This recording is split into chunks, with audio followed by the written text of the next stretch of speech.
Only a couple of days left to the Extreme Infantry shooting competition, and I thought it would be interesting if I go over some of the gear that I would use. Probably the most important or the most interesting part is the rifle. This year again I'm using the Schmeisser AR just because it worked so well last time. The primary reason is that I really love this rifle. It performs very well, and this combination with this suppressor worked last year like a charm. It's not the lightest setup, but you know, I'm a big man, I can carry it, so that should not be a problem. The big difference this year is that I'm going with the 1:8 LPVO from primary arms, because the biggest problem last year was hitting the targets on the longer distances, on 200, 250 and 300 meters, because those are small plates, and this year we'll have a little bit more chance to engage those and actually hit them. A lot of extra points if we can use it. Why the SBR? Well, it's a bit lighter, it's a bit easier to carry, especially with the suppressor, and this one has a very thick barrel, so it's still accurate to this kind of distances. For the light, I was actually quite surprised by the Olight. It did quite well, but there were two problems with it. One, because it's mounted here, it's very close to the suppressor, and when you turn it on, the glare that you get from the suppressor prevents you to actually see the targets. So me and Luka had to work in a pair. I had to illuminate the targets and he tried to engage them. The second problem of this Olight is I think that it's not powerful enough for what we need. The beam is not focused enough, and this is where the Ace beam comes in, the P15. It's a really good flashlight, but I discovered that this mount that it comes with is shit. It's not standard M-lock. I don't know what it is. Maybe it's made for airsoft or whatever, but not good. I will try to make it work. Maybe I'll use some other M-lock adapter if I can use it. The good thing is if it will stay on, it's far away from the suppressor, forward, and it has a very focused spot beam. It has a good throw, and it emits a white light, so hopefully this will give us an advantage for night shooting over 100 meters. Regarding the stock, I'm using the collapsible PDV stock. As the last time, what can I say? I like this stock because of how it looks. Yes, it's functional, it's very sturdy, it can collapse to a smaller diameter than a normal stock, but I would not recommend it because it's super fucking heavy. Also, for shooting, you know, you can get only cheek rest here or cheek rest here.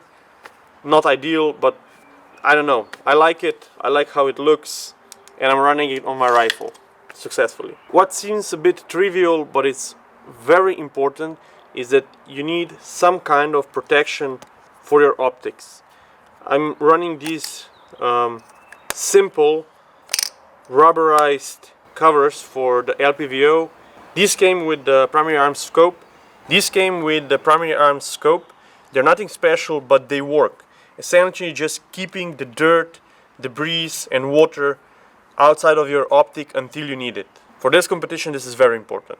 Now for the magazines, this year we're still running the Oberland Arms duty magazines.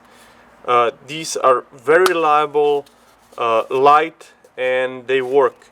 So this year we have no reason to use something else.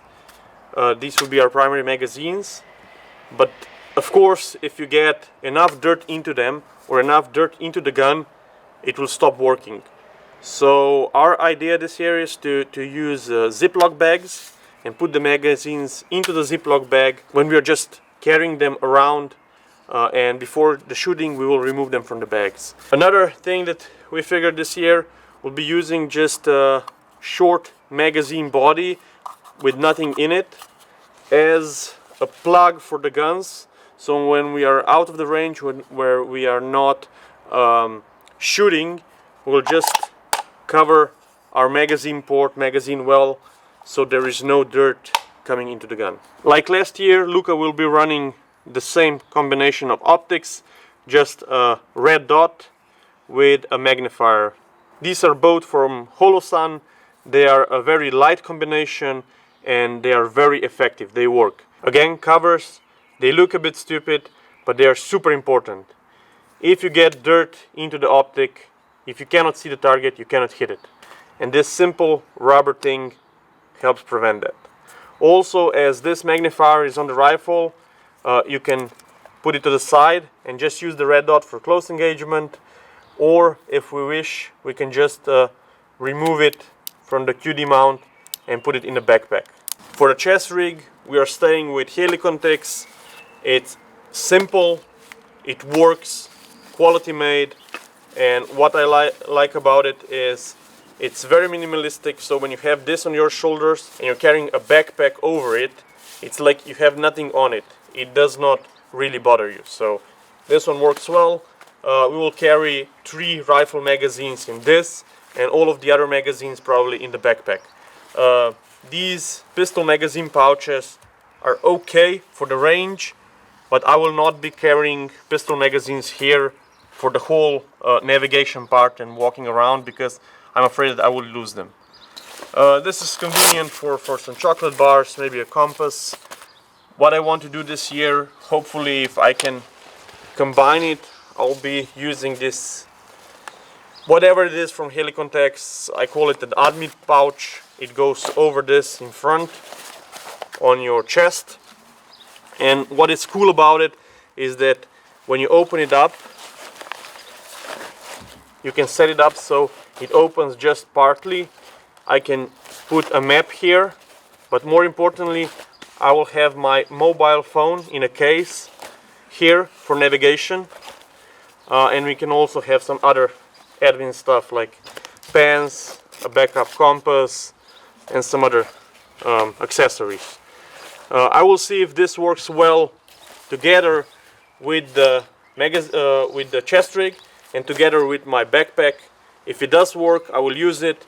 If it does not work, I will leave it at home. The headlight, again, it's from Ace Beam.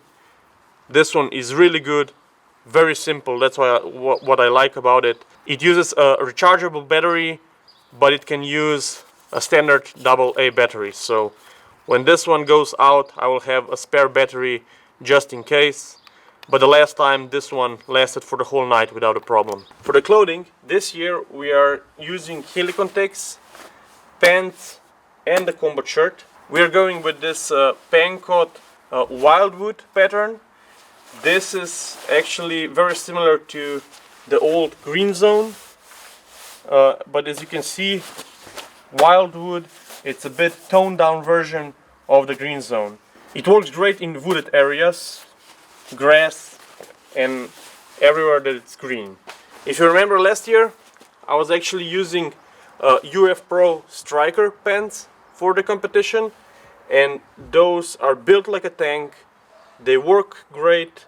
They have the internal knee pads, but the problem was when we did the mud tunnel and when those pants got wet, when they got muddy, the mud was stuck everywhere. They were wet for the whole day. They did not dry out. They were even heavier with all of the water and moisture in them. And these ones from Helicontex are very thin, they are light, and from a stretchy material that breathes. They can get wet quite quickly, but it can also dry up very quickly. And the overall weight of these pants is at least 2 to 3 times lighter than the UF Pro Striker, at least the old version. So what I'm doing, I'm taking this for the hike, and I will have the spare pants in my backpack just in case, and it will be still less weight than just only one pants from UF Pro. Nothing fancy with the combat shirt, but this year we are also thinking about hard shell, something that will stop water, and some isolating layers, because we are expecting lower temperatures than last year. Maybe the last thing to mention, this year we are taking our climbing gear with us. So a climbing belt and a buckle and a reverso. So what we are doing, we are using our own gear for the climbing stage because that gets you some extra points. So that's it. That's a quick video about the gear that we'll be using in a couple of days. If you have any questions, or better yet, if you have any suggestions for the gear, please let me know in the comments below. Thank you for watching and see you soon.